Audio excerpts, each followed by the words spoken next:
برای آن لنگر ماهیان میگن که اینجا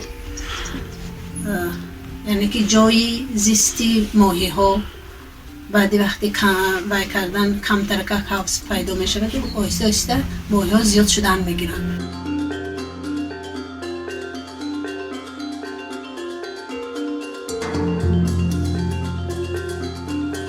اهمیت آب شفا بخشی دارد. در داخل آب میکروالمنت های زیاد شیمیایی وجود دارد، برای همین آب شفا بخش میگیم.